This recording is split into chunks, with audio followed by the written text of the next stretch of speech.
I'm Adam. And I'm Rob. And welcome to the Hollow Dell Media Podcast. Yes, we're here. I don't know why I can't cross with that. You look like you were going to say something much better. I was going to say, the last of the non-horror Dell Medias. The last of the non-horror Dell Medias. For a bit, anyway. Yeah.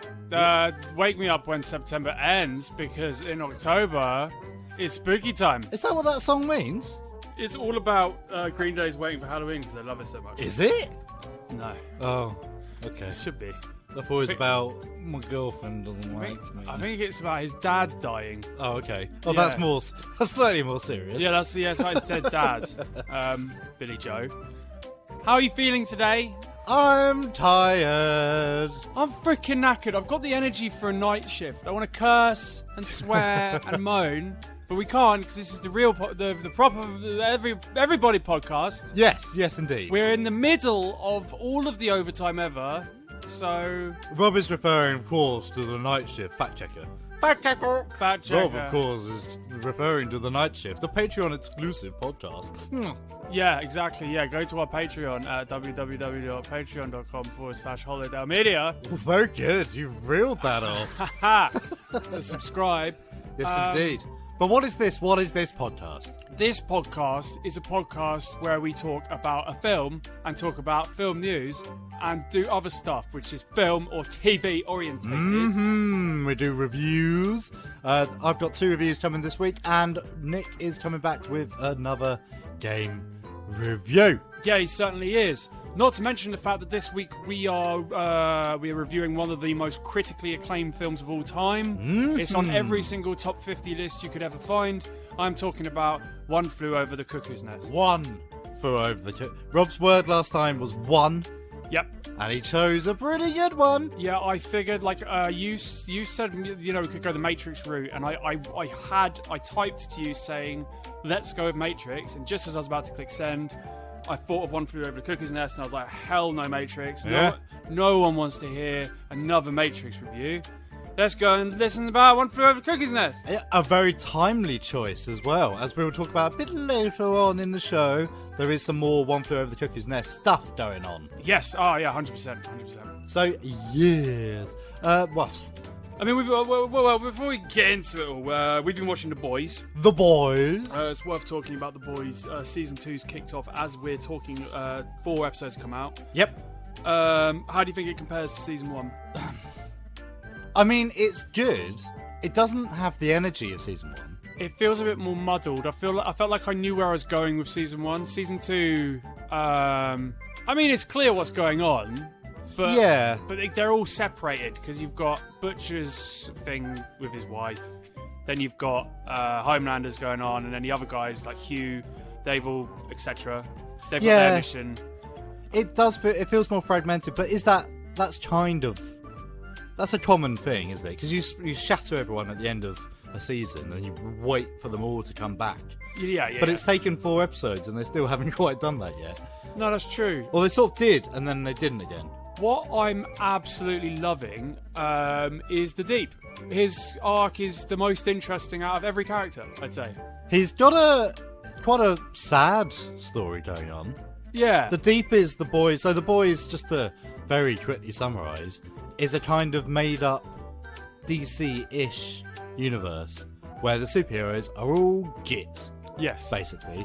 And they're all run by corporations and stuff. And the Boys refers to the sort of resistance movement going on underground, the sort of guerrilla fighters. They're all somehow linked to tragedies that have happened as a result of superheroes just not caring about civilians. Yes, and the Deep is the Boys' equivalent of Aquaman. Yeah. And he's a very sad backstory. Despite the fact he's very quickly established in like the first episode of season 1 of being like a sex pest pervert. He gets gill raped in the first series. Yeah, and that's pretty grim. He goes through all this stuff, and then you kind of like, because he's such a train wreck, regardless of where you stand on if you forgive him or not for what he did in the first series, it's very fascinating to watch what's been done to him, because he's taken out of the 7, he's all on his own, and I just wonder where it's going. Yeah, well, there's a lot of that. I mean, it's hard not spoiling things, but there is some question marks over Black Noir, who's my favourite of weird character that's just in the background. And there might be some cool things going on with that. I'm only saying that off the vague knowledge I have of the comic. Yes. So nothing's been established yet, but yeah, I reckon there's going to be a few twists and turns coming up. Yeah, no, I hope so. Either way, I'm still I don't want to slag it off at all because No. It's still really good. It's still really enjoyable. Still, every time an episode comes out, I'm on it straight away. So yeah. At this point, is it better than Preacher? Yeah. Because Preacher was the show they did before. Preacher. There were times it lost me, and I was like, come on. Preacher had a really bad habit, and maybe this is what's going on with The Boys as well. Preacher had a really bad habit of taking ages to get anywhere. Yeah. And then it all very quickly all piles. Yeah. But it did it every season. Yeah. Although, like, obviously, Cassidy, Tulip, and Preacher guy himself, they're all really cool.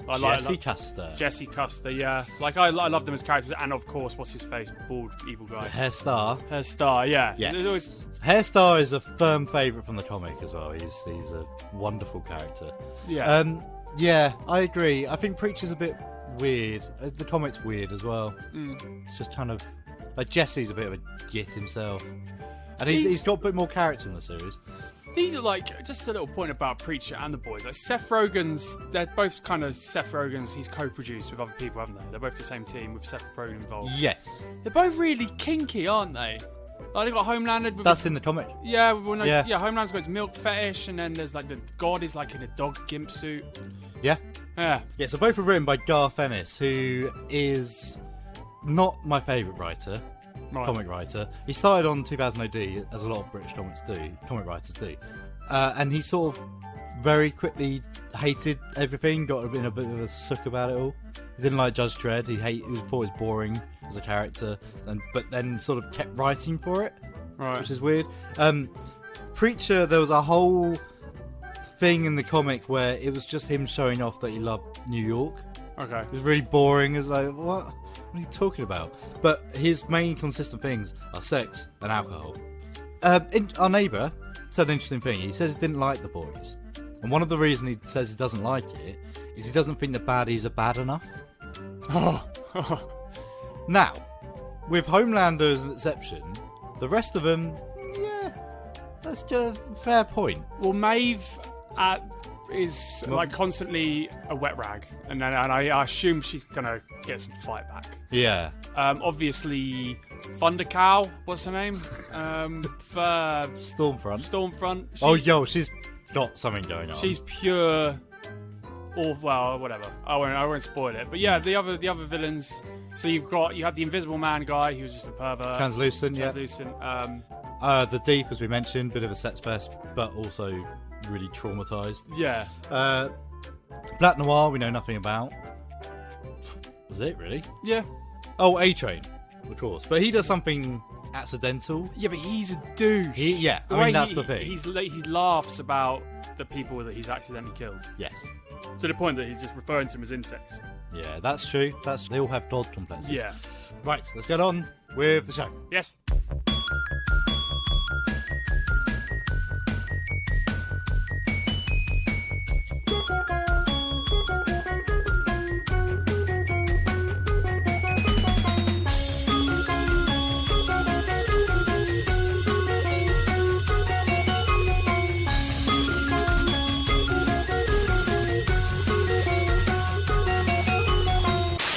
Adam's Film Reviews.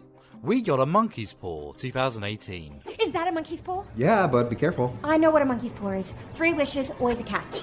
I wish... Got a monkey's paw!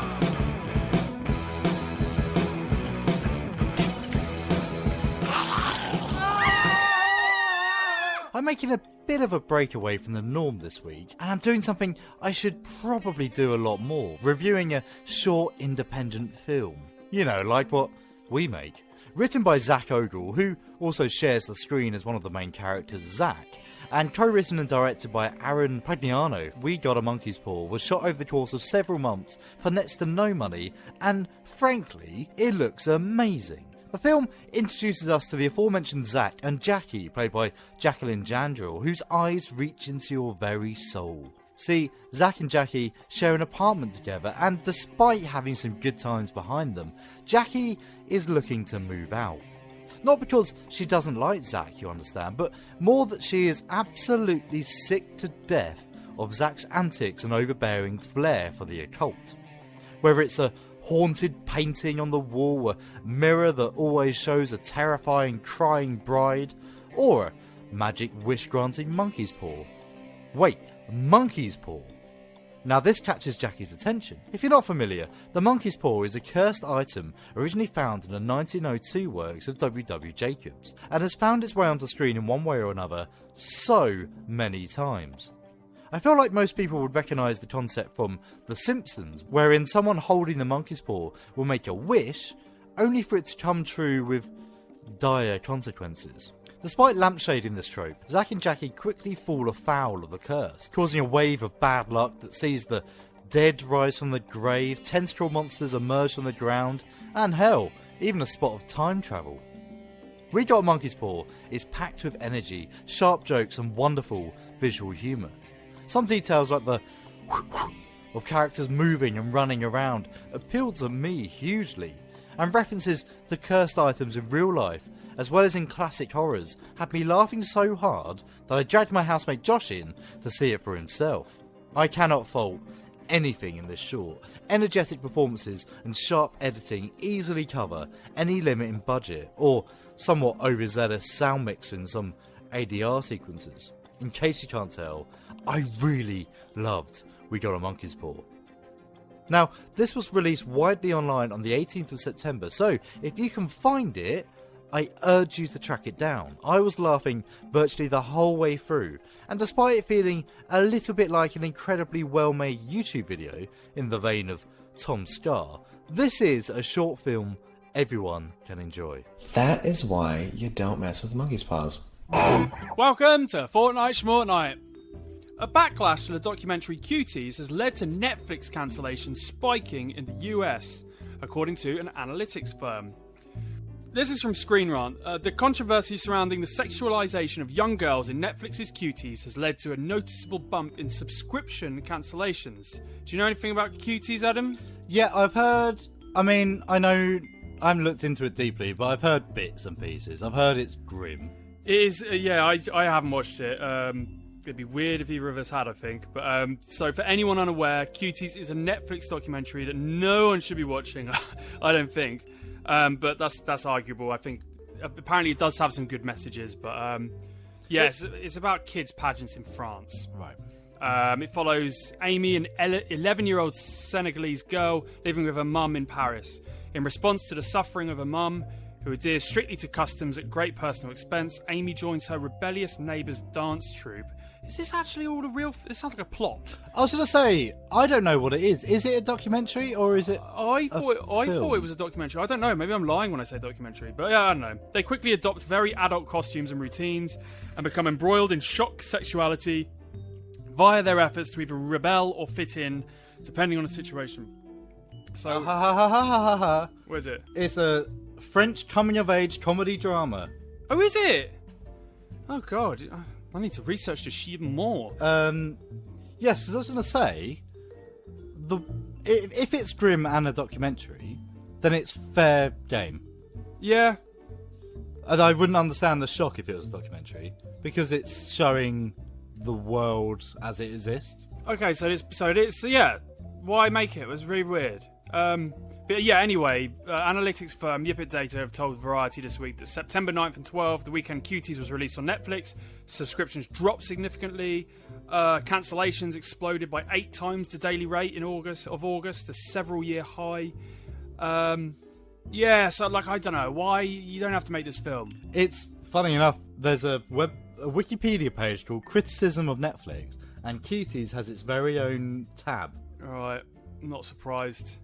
The only other show that has its own tab is 13 Reasons Why, which was quite heavy on the suicide content. Yeah, and I think people sort of blamed it for a few suicides as well.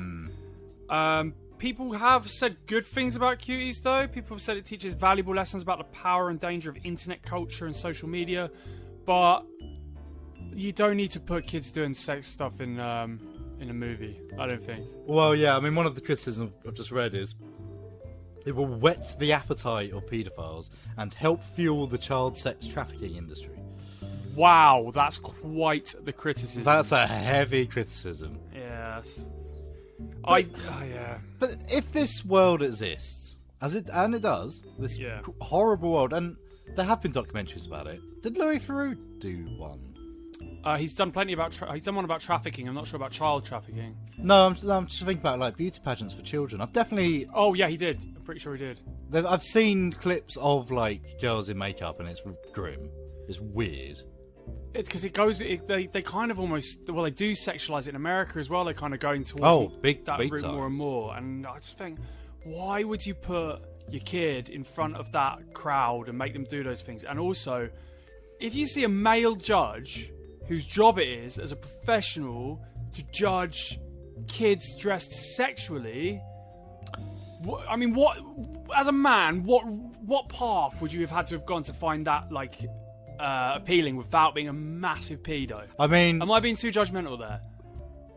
It's hard to say without knowing what it is they're judging, because they might be fashion designers, in which case they're looking at the clothes. Yeah. There might be choreographers and they're judging the dancing.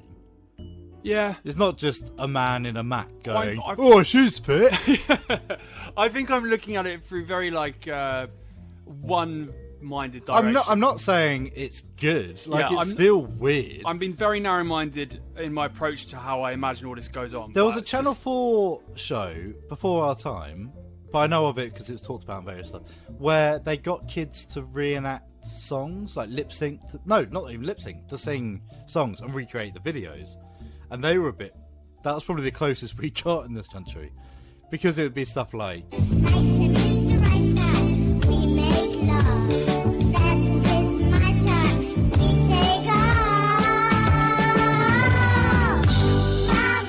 Oh, dude. Nah, well, not for me. Don't care for it, I'm going to watch it. Hope it helps people if it does, but yeah. Wonder Woman's delay will damage the cinema industry even more, Screen Rant again reports. Industry analysts say the decision to push Wonder Woman 1984 to Christmas will cause even more harm to the cinema business in 2020. Warner Bros.' upcoming superhero sequel, initially set to make its bow in US theatres over the summer, was first delayed to October the 4th.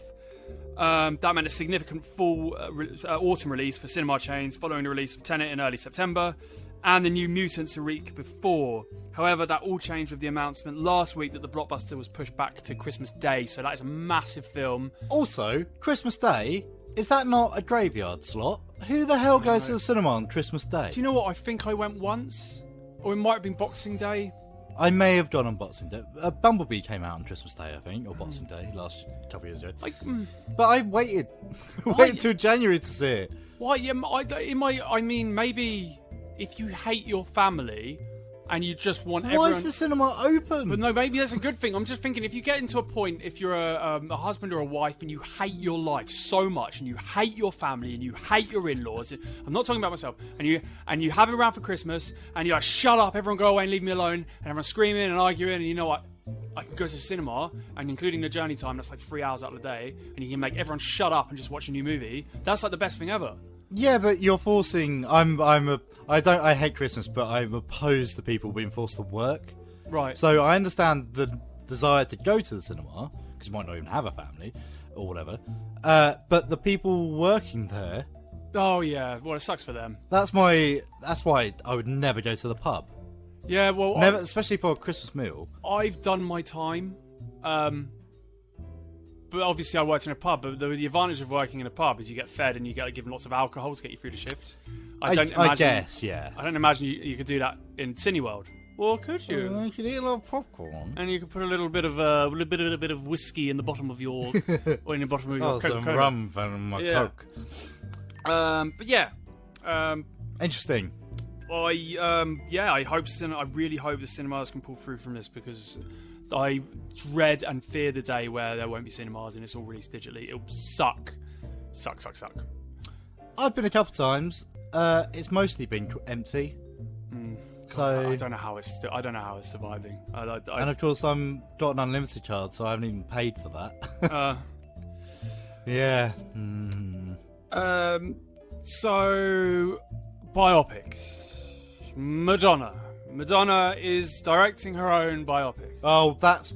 Mm-hmm, okay. We've talked about biopics in the past. I had a lot of praise for Bohemian Rhapsody. I don't know if you've seen Rocket Man yet. I haven't seen it.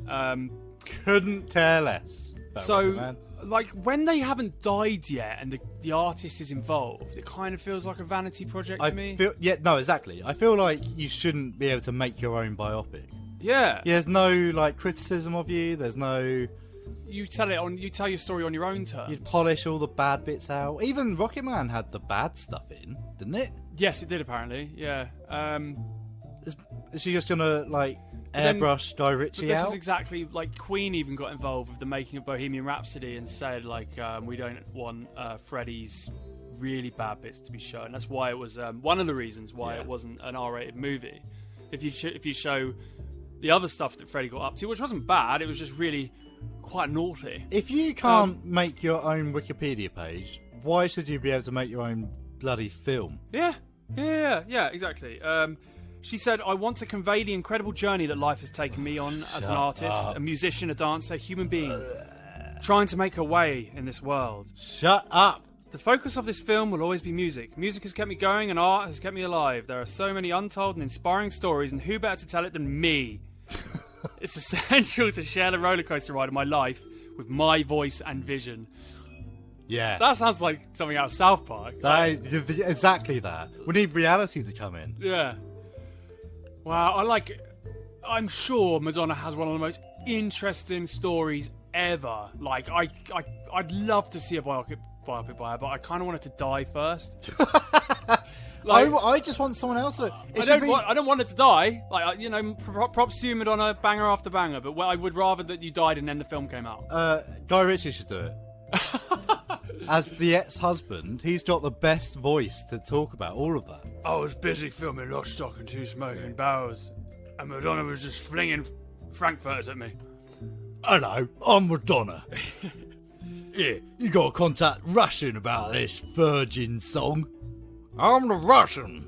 They call me the Russian ironically. I'm the Russian. I've got nothing humorous to add to that. I don't know where I was going with it. My head's run out already. Here's some good news. The Super Mario Bros. Animated movie has been confirmed for 2022. This is from MovieWeb. Mario creator Shigeru Miyamoto was that racist? No.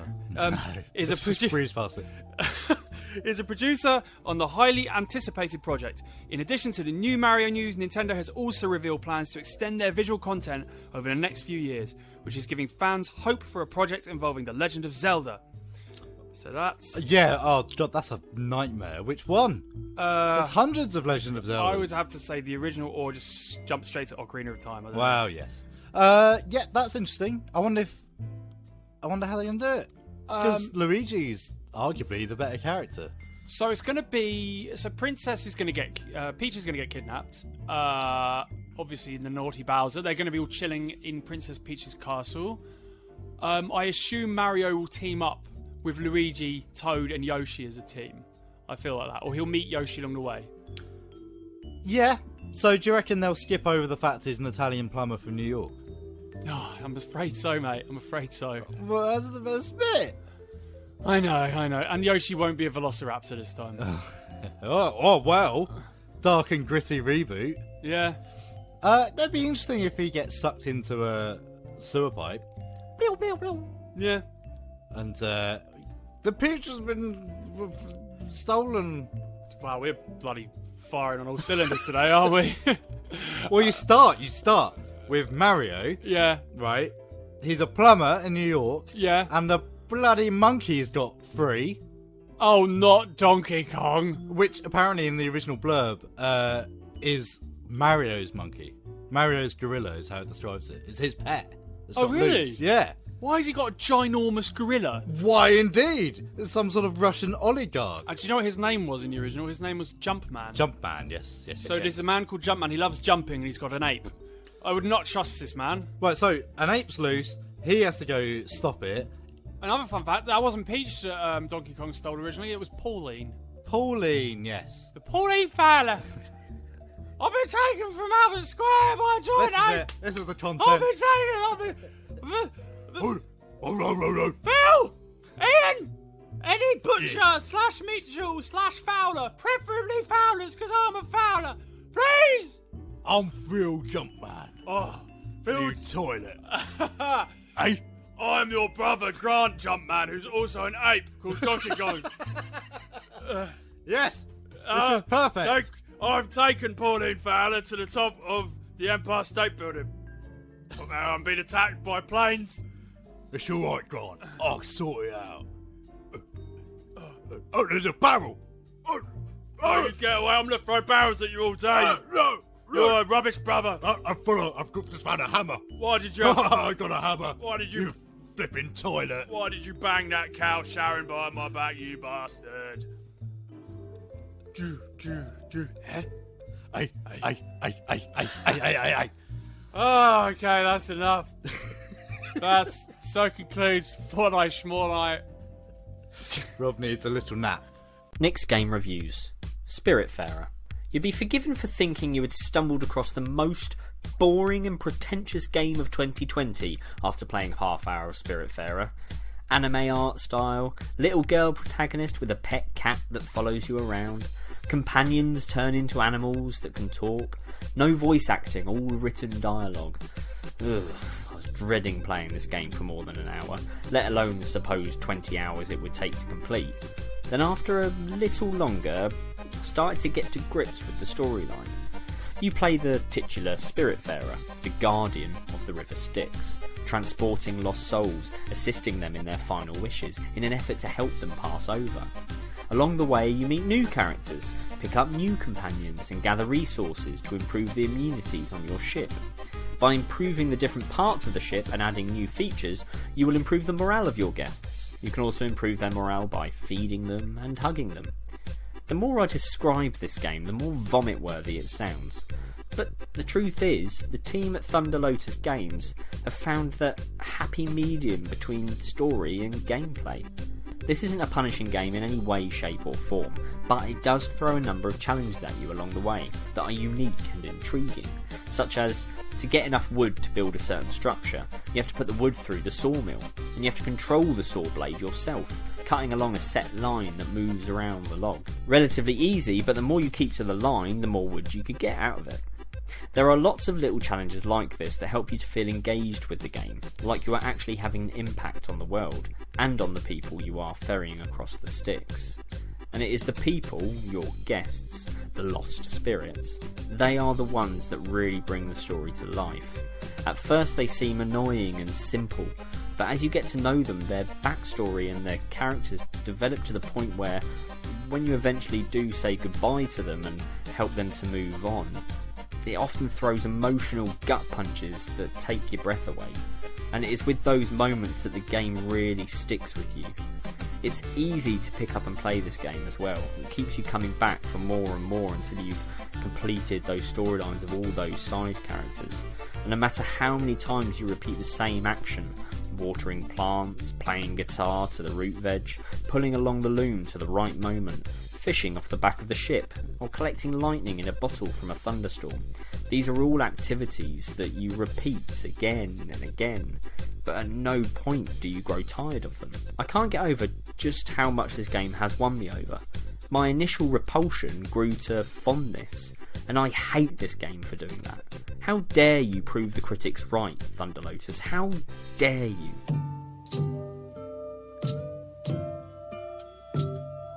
Do you think there's anything wrong with your mind, really? Not a thing, Doc. Excuse me, miss. Do you think it might be possible to turn that music down so maybe a couple of the boys could talk? Your hand is staining my window.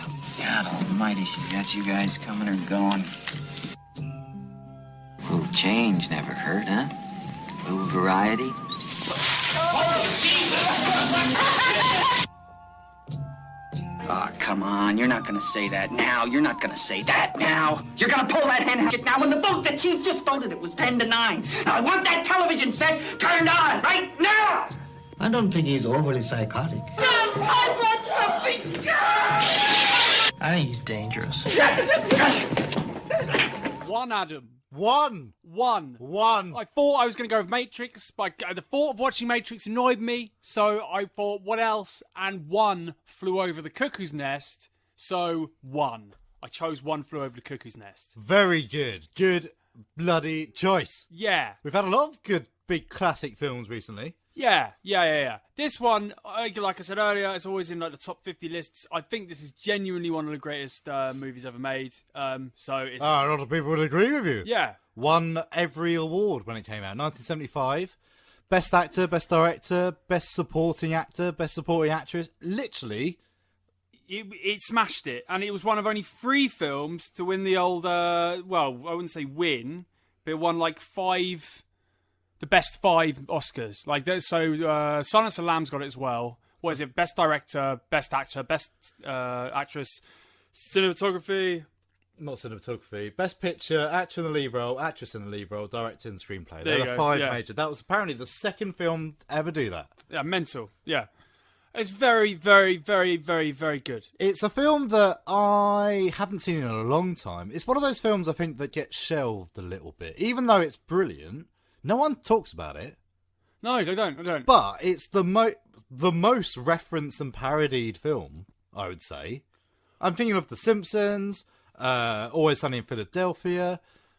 It's got a lot. Spaced. Space does it really well. Spaced, yeah, I just watched that. It does it brilliantly. It's fantastic. And I can't remember the last time I enjoyed rewatching a film so much as this. Like I was on the edge of my seat. My entire focus was on it the entire way through. Well, it's telling that we were going to watch in 2 halves, just because, as mentioned, we've had lots of work recently. We're going to watch in 2 halves, and nope, not even a pause for a break. No. Just watch it straight through. Yeah, 100%. It's so good. So it's directed by Milos Forman. What else has he done? Other People versus Larry Flint. Haven't seen it. Amadeus. So not much. Not a huge back catalogue.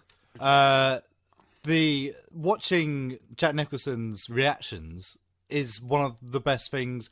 I would happily watch. I wonder if this has been done. A supercut of all Jack Nicholson reacting to things. Yeah, with his eyebrows and his going up and wobbly. I mean, there's the scene where I can't remember the name. The guy's asking for his cigarettes, and you just see him getting more and more frustrated. And sit down, will you, Cheswick? I want you to know something right here and now, Miss Ratchet. I ain't no little kid. You sit down. I ain't no little kid. Where you're gonna have cigarettes kept from me like cookies, and I want something done. Ain't that right? That's right. Now, will you sit down? No, I won't. I want something done. Kind of starting to vent. Did you see the full range? Because early on he loves this. When the things go weird, he's like, yeah, he's loving it. And then, yeah, in that scene, he is as annoyed as like the nurses are. Totally. So what do we have in the film? What's it about? So we've got Randall Murphy. McMurphy, yes. Randall McMurphy. Yes, so Randall McMurphy, he is a small-time criminal. He's done a bit of dodgy dealings, bit of a sticky subject about a statutory rape as well. Yeah, so obviously the 70s, so maybe they'd be a bit less judgmental. So from modern eyes, it works really well, I think, because you're kind of told these things about him. He's had four assault charges, and he's got a statutory rape thing with a 15-year-old girl, and so your first instinct is to dislike him and to be kind of a bit disgusted by him, which completely changes as the film goes on, I think. It's definitely of its time. Yeah. Thinking of what we've talked about already on the show, it's definitely of its time where that kind of subject it wasn't a showstopper. No. We'll put it that way. So yeah, Randall, he's been working at a prison farm, and to find an easier life, he's pleaded insanity. They're taking him into a hospital to assess his mental ability and see if there's anything wrong with him. So he arrives at the hospital, and very quickly he is overjoyed that he's here. Yeah. The handcuffs get removed. He kisses the guard. Yep. He sends his happiness to the heavens. He's delighted, and we quickly become aware of the fact that he's kind of faking it to get out of prison. Let's just be frank for a minute, Randall, if you would. Tell me, Do you think there's anything wrong with your mind, really? Not a thing, Doc. I'm a goddamn marvel of modern science. Well, you're going to be here for a period for us to evaluate you. We're going to study you. Mm-hmm. We'll make our determinations as to what we're going to do and give you the necessary treatment. And Doc, let me just tell you this. I'm here to cooperate with you 100%. 100%. He's not aware at this point that his release is based on what they want to do with him. And he hasn't yet met her. Mm-hmm. Yes. So, coming into this environment, Randall quickly makes friends with some of the more lucid patients in the hospital, in the ward. So we've got, let's list them off. We've got Cheswick Martini, played by Danny DeVito. Didn't realise that till halfway through. Blew me away. We've got Christopher Lloyd as Max. Vincent Chiavelli as Bruce Fredrickson. He's the sort of gaunt-faced man. Lots of faces you would have seen, especially in sort of the 90s, I think. And we're just seeing now, like, a lot of them came from a theatrical environment. They were kind of pulled from the way of the theatre. Yes. Danny DeVito's character, he played him in the theatre version of One Flew Over the Cuckoo's Nest. Yes, indeed. And we've obviously got Brad Dourif. We now know it's actually called Dourif. Yeah, confirmed. Playing Billy. He won supporting actor and all sorts of stuff for this. Amazing role of someone who looks so different to what I have in my head when I think of him. Oh, it couldn't be more different. Couldn't be more different. It's insane. And of course, we've got Will Sampson as the Chief, a deaf, dumb Native American. So Jack comes in, Randall comes in, and his first kind of notion is him getting a feel of the other patients and the other patients getting a feel of him. And I think right from the off, they're in awe of Randall. They kind of see him as this cool. He's like the cool, popular kid in school who knows what's up. He's kind of down with the kids. It's just funny you say that. There is a schoolyard feel to it. Yeah, it's the new kid coming into the classroom. He's a bit naughty.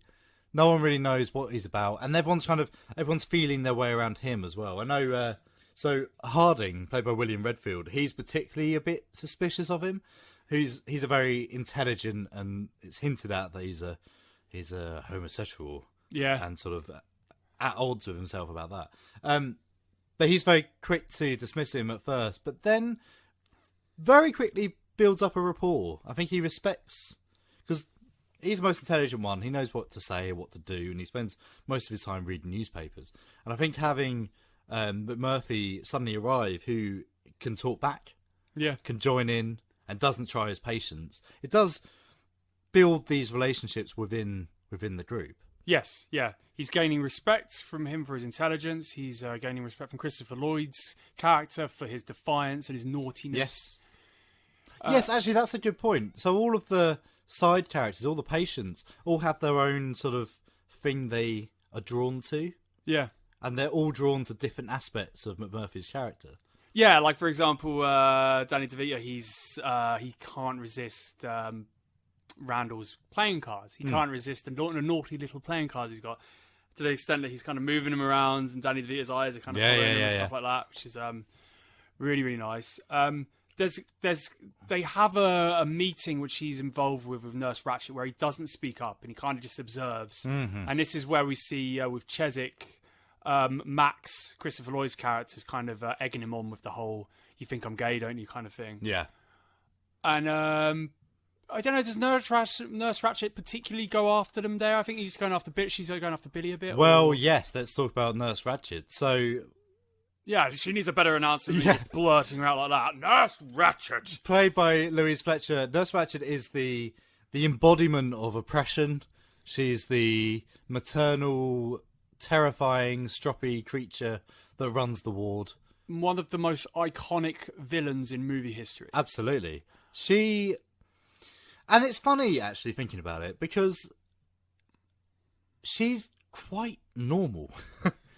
she's officious and she's horrible, but she doesn't actually do anything too bad, I don't think.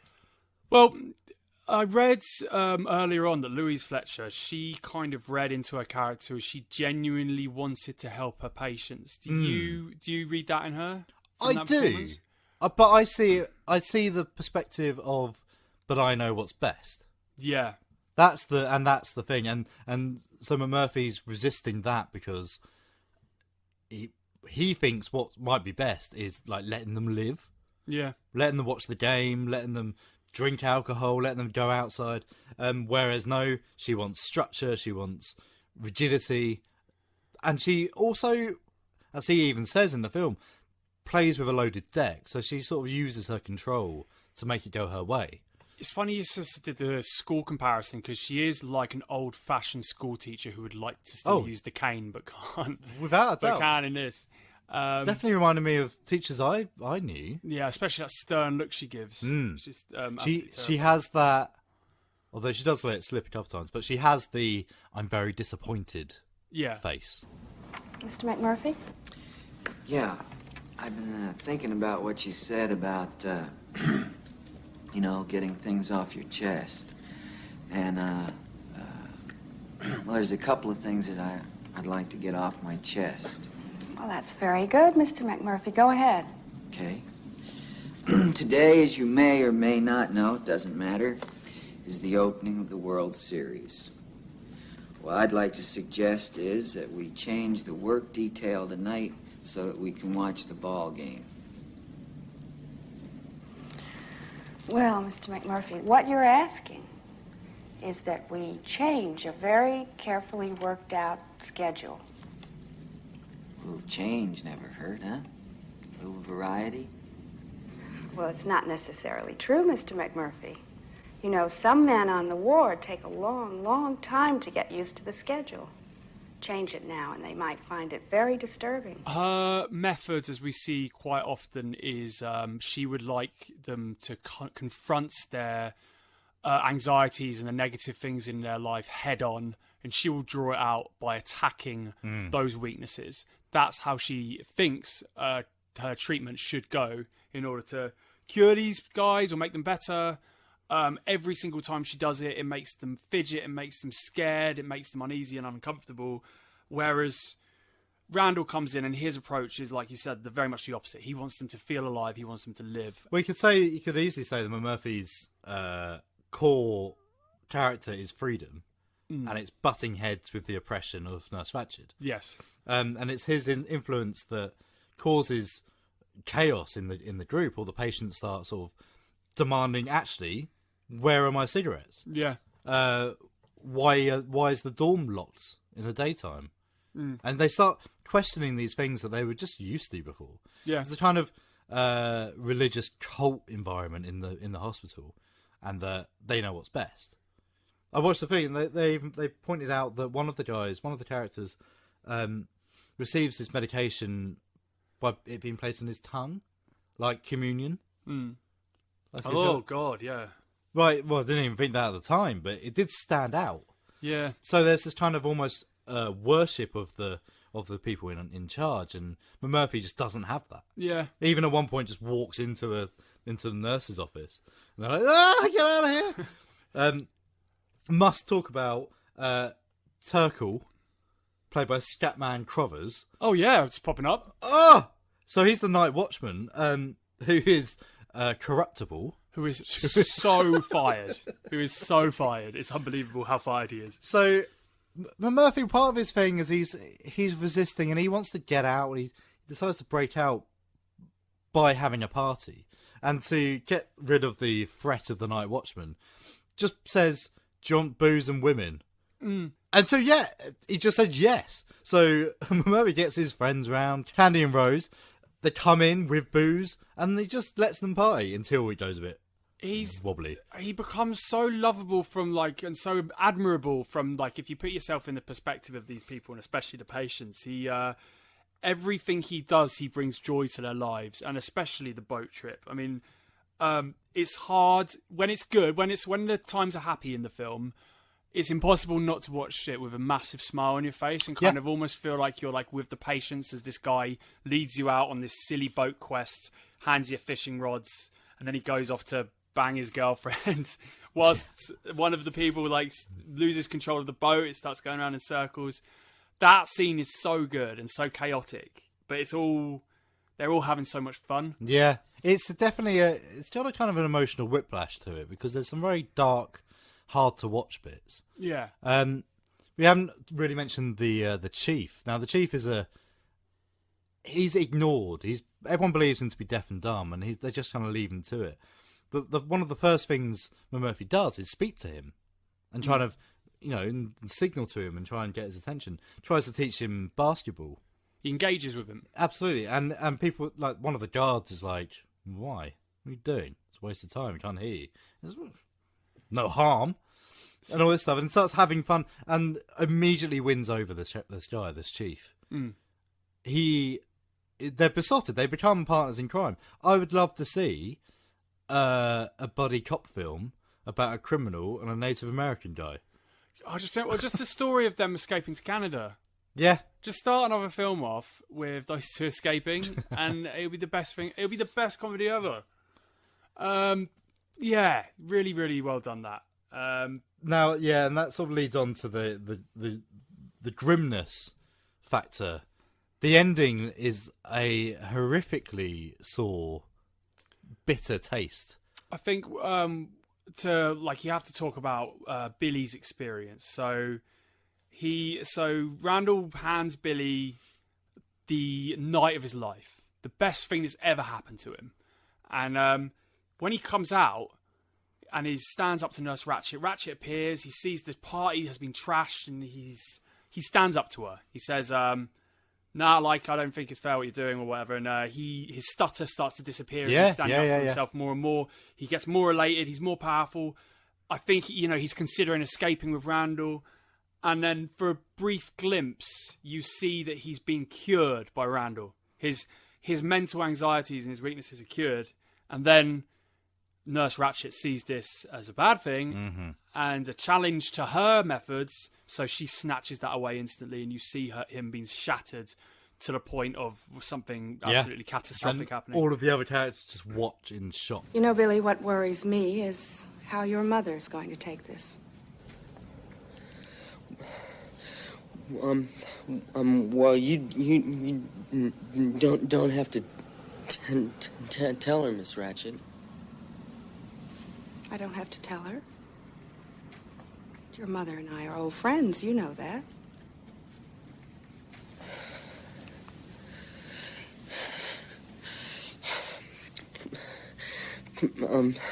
Please don't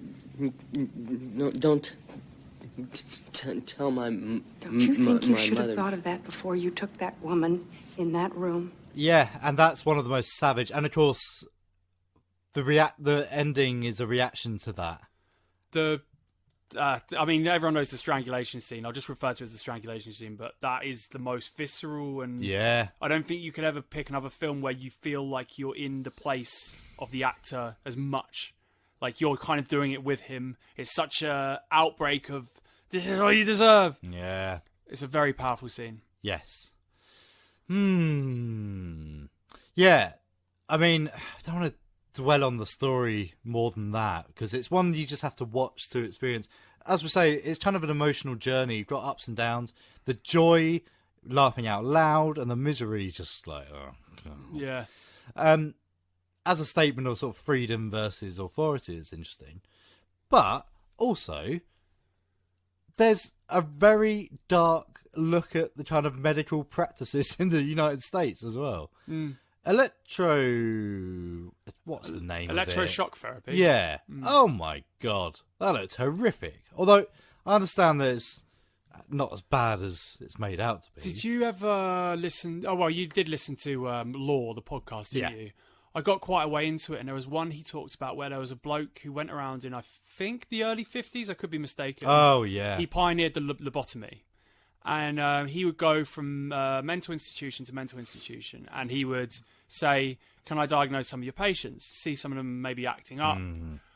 And his solution would be, "Oh, well, I can lobotomize them, and then they'll be fine after that." And obviously, we see what a lobotomy does to someone in this, and it's absolutely horrendous. I don't. It would be for reasons like my wife spoke back to me. Yeah. Like, it'd be petty. It wouldn't be medical problems, you know? And, he's, there would be botulobotomies because it was a chisel through the eye.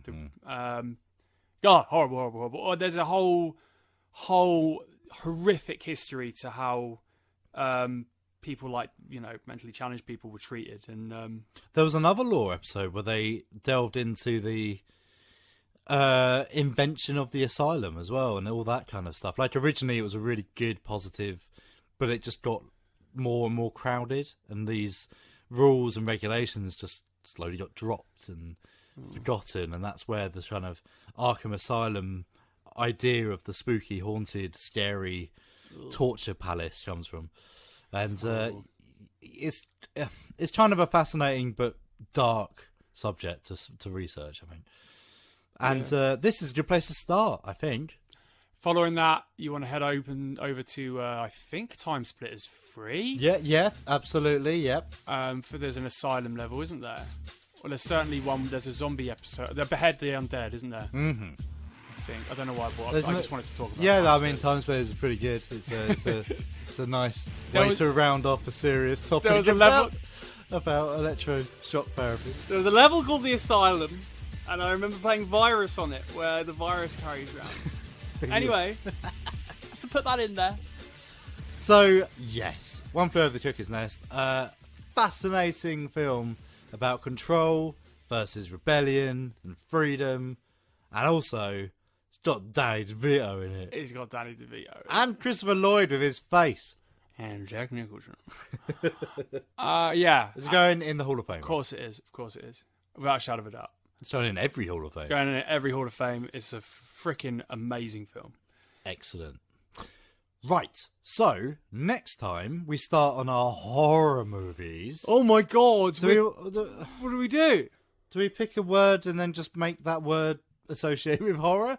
Or do we just choose a random? I think we deliberately choose the next film. I think we leave it for now and we choose a good one. Okay, Adam's Film Reviews. The Babysitter, Killer Queen, 2020. Growing up is worse than a near-death experience. I can confidently tell you that. Because 2 years ago, my babysitter and her friends tried to kill me. The worst part is, nobody believes me. And now, everybody thinks I'm crazy, but I miss her. You're a weird little dude with a crush on a murderous, fictitious babysitter.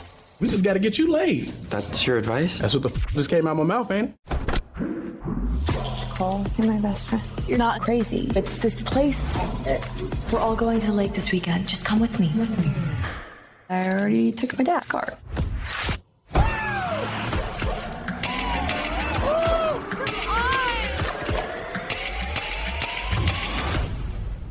It's just you and me. We're back! Way back in the before times, Netflix released The Babysitter. Written by Brian Duffield and directed by Mick G, The Babysitter told the story of a young teenage boy, Cole, played by Judder Lewis, being left at home with the stunningly beautiful and awesome babysitter Bee, played by the stunningly beautiful and awesome Samara Weaving. It homaged both 80s and 90s horror, with the evening taking a dark satanic twist when... well, I'd best not spoil it. It was fun, it was gory, and yet it felt a little bit like it was holding back. Enter the sequel, now both written and directed by Mick G. The Babysitter Killer Queen shrugs off the shackles of the previous film, and goes balls to the wall in comedy and over-the-top gore. And it's wonderful.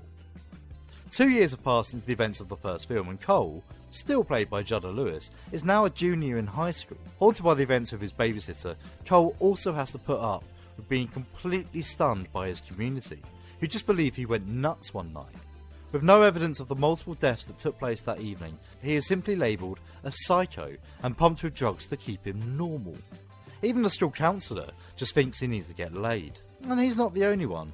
Cole's longtime crush, the cute girl next door Melanie, played by Emily Allen Lind, has a plan to shake the cobwebs off Cole. A lake party with her new boyfriend and his obnoxious friends, complete with booze, music and even a private boat borrowed from someone's uncle.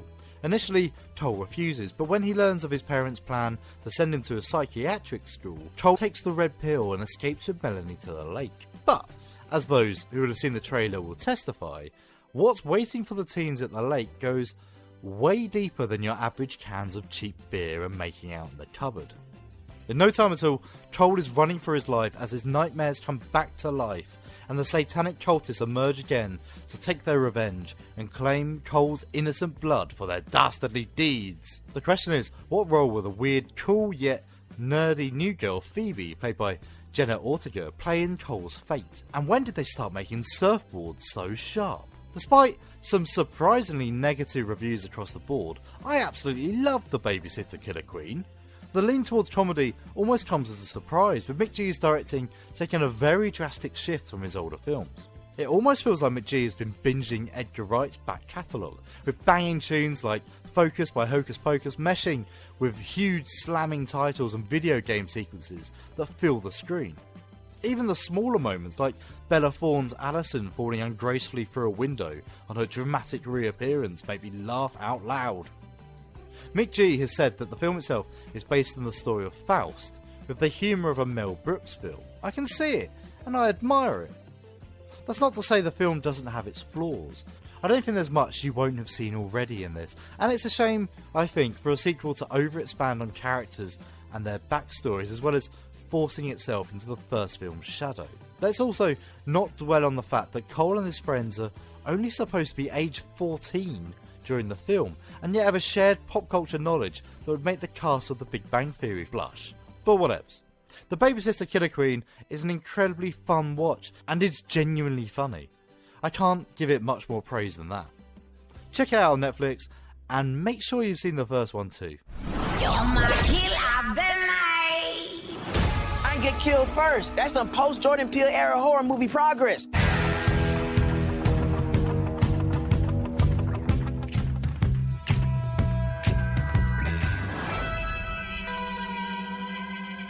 It's funny we're talking about One Flew Over the Cuckoo's Nest. It is funny because they're doing stuff. They are doing stuff. Do you know, this weekend, they've just brought out Ratchet. The prequel series, The One Flew Over the Cuckoo's Nest, following The Nurse. Who asked for that? Did anyone ask for that? Anyone? Is anyone here who asked for that? Why? What is the story? So people seem to be into bad guy origin stories because freaking the author of bloody Katniss Everdeen saga. Oh yeah, she's doing she's writing or has written a prequel about the bad guy, the Donald Sutherland's character, and like, but he's a douchebag. I don't want to hear about him. Well, the Nurse Ratched thing is she's a representative of the oppressive, like, system. Yeah. So why do we care what she did before? Yeah, 100%. I agree. I've always been of the school of learning where stories are about the most interesting day of this character's life. Yeah. So her most interesting thing should be, and should have been, that McMurphy tried to strangle her after she was a naughty lady. I mean, having watched the trailer, it looks like they've done a really good job of it, given that, like, it looks quite interesting, and it looks... I'm not going to watch it. It looks... It's a very good trailer. It looks great. It looks very intriguing. So she's got an origin story where she's she's in the war as, like, a nurse, and she's not been recognised, and then her methods become crueler and more stern, and it sort of becomes more about power, but... Yeah, but she's not that bad. That's my main thing. She's just doing what all nurses did then. Yeah. She's just the matron of the ward. But then at the end, obviously, they kind of show her about to perform a lobotomy into us, the viewer, because we're the POV shot of us kind of looking at her. I just find it strange when... she's not the exception to that. She's not the evil genius who invented lobotomy.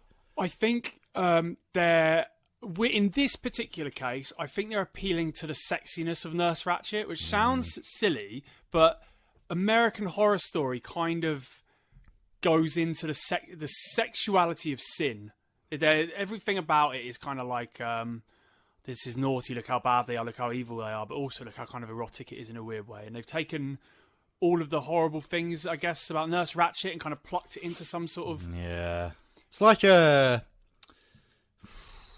music video summary of her life. Like, it's all artistically done, and it's all... which is so American Horror Story. Where One Flew Over the Cuckoo's Nest, to me, felt like a documentary.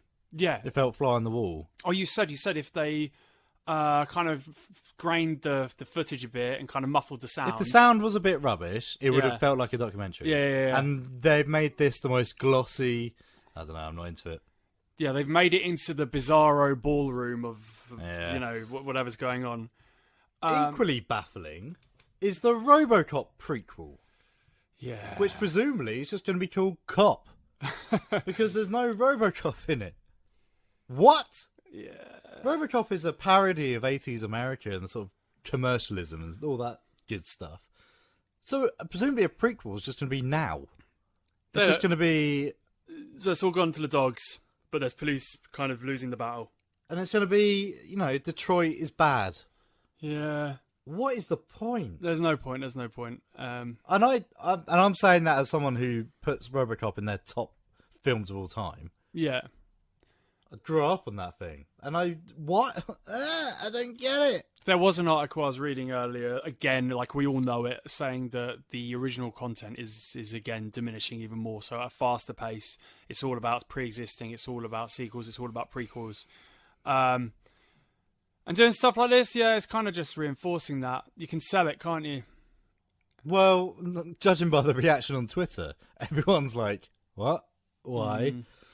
It's like all these... The other thing as well that's happening at the moment is all the adult cartoons that are coming out. Oh, mate. Netflix, this is another thing with Netflix. Netflix seems to have a new cartoon every freaking month. Yeah. They had I got into it for a while, but then I dropped off. The weird thing where there's a space podcaster who goes into other planets. I can't remember what it's called. Yeah, whatever that was. Well, it all came out at very similar times. So Paradise PD was a rip-off of Archer, as far as I could tell. Big Mouth. The space guy, the space dude. He looks like Futurama, but he's another girl. He's got a gun. Oh, yeah. Space Man. I don't know. Space Sadness. Yeah. That's probably Futurama meets Rick and Morty, but all the depressing bits. I know they have Bill Burr's shouty dad in the 1970s one. Yep. So Netflix has churned them out. And then there's the other Rick and Morty thing, right? Where it's aliens. It's further up from the sun, but you're following like actual grey aliens, right? But now they've announced X-Files. Yeah. As a cartoon. What? I was on your side with this, man, but having just read the premise, I'm kind of sold. Oh, come on now. This is the wacky adventures of the B-cast of the X-Files, which I thought the X-Files were the B-cast, and it was just mad old Fox Mulder and his little room. It depends. If they make it really wacky, it's going to really annoy me. I guess there's no other option to take, because like if the monsters and the creatures in the silly episodes of the X-Files are going to be considered sensible in this world, what the hell are they going to be finding? What is so stupid that Mulder and Scully aren't going to touch it? Well, it's similar to Lower Decks, which has just come out. It's a Star Trek cartoon, which originally really angered all the fans. But actually, I think people are warming to it because it treats the Star Trek universe really like tenderly, like Right. they're fans, and they refer to the lore and stuff. X-Files wouldn't have that because it's not a universe built around it. It'd just be, ooh, we've found a brain made of ham. But that is the X-Files, but just less silly. It's already done. Do you remember the Jackass episode of the X-Files? No. A guy falls off his skateboard while doing a Jackass stunt, and his head caves in because it was eaten by wasps. No, bees. I don't remember that at all. Because the bees were controlled by a kid. Oh, wow. Yeah. That's Buffy stuff. That's not like... They've already done the silly. I don't know. It's weird. I'm not. It just needs to stop. Yeah. Harley Quinn. You've seen the Harley Quinn cartoon, haven't you? I quite liked it. Lots of people do. I haven't actually seen it, but again, that's just parodying the world. So everybody's just. What's going on in your social media, Harley? You've got the lowest something rating. Everything's we've entered this weird meta world where everyone's just taking the piss out of themselves. That's the key thing. Yeah, no, yeah. If you're satiring something or parodying something, you either love it or you hate it. It's just people wide-eyed yelling at you. You gotta be in on the joke. Yeah, you gotta be in on the joke as well. And it's maddening. Yeah, because if you're gonna satire something, you're attacking it. Mm. Oh, you stupid show! And now everything's just doing it themselves, like the Madonna biopic. They're just dancing along to their own tune, really. Would you watch a cartoon of Twin Peaks following the wacky adventures of the coffee shop diner place? If it was made by David Lynch. Well, yeah, that's true. Would you watch a cartoon of... Oh, they did Trailer Park Boys already. Yeah. That was dumb. Would you watch a cartoon of Jackass? No. What's the point in that? It's cartoons. They're taking the piss. Woo! Would they have someone playing the ghost of Ryan Dunn? Oh, that's a bit... Like in Big Mouth, they had someone being the ghost of Bohemian Rhapsody of Freddie. What about... I mean, a cartoon of Buffy? I could actually see that happening. No, sister, no, you're done, Jeff. Exactly. Yeah, right. They came to party. Get away from me, mate. They came from outer space. But for these unhappy campers, just put this thing on. Things are about to get slimy. If you go down to the woods today, you'd better keep an eye out for quackers. They're mean, they're insane, and they're everywhere. And they've got an appetite for naughty campers. Starring Jodie Bennett, Bailey Pilbeam, Isabel Allbutt, and Blake Aiden. Quackers! They're everywhere. We are not going back in that tent.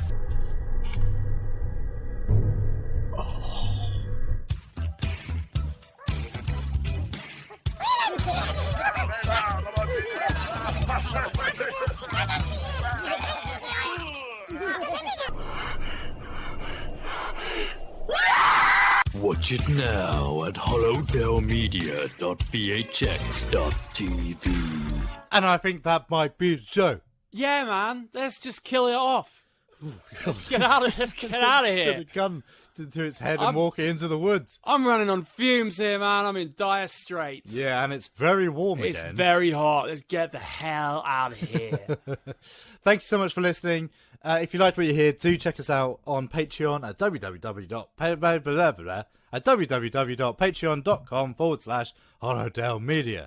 And do check us out on Twitter and Instagram at HollowDellMedia as well. And if you see on our Instagram and our YouTube channel, you will see that we are now advertising next month.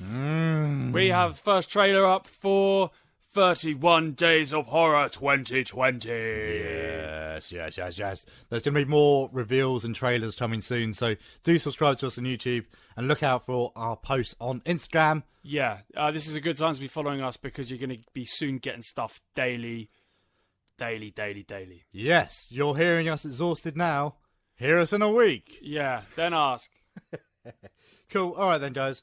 Speak to you in a fortnight and keep chewing the Wotsits.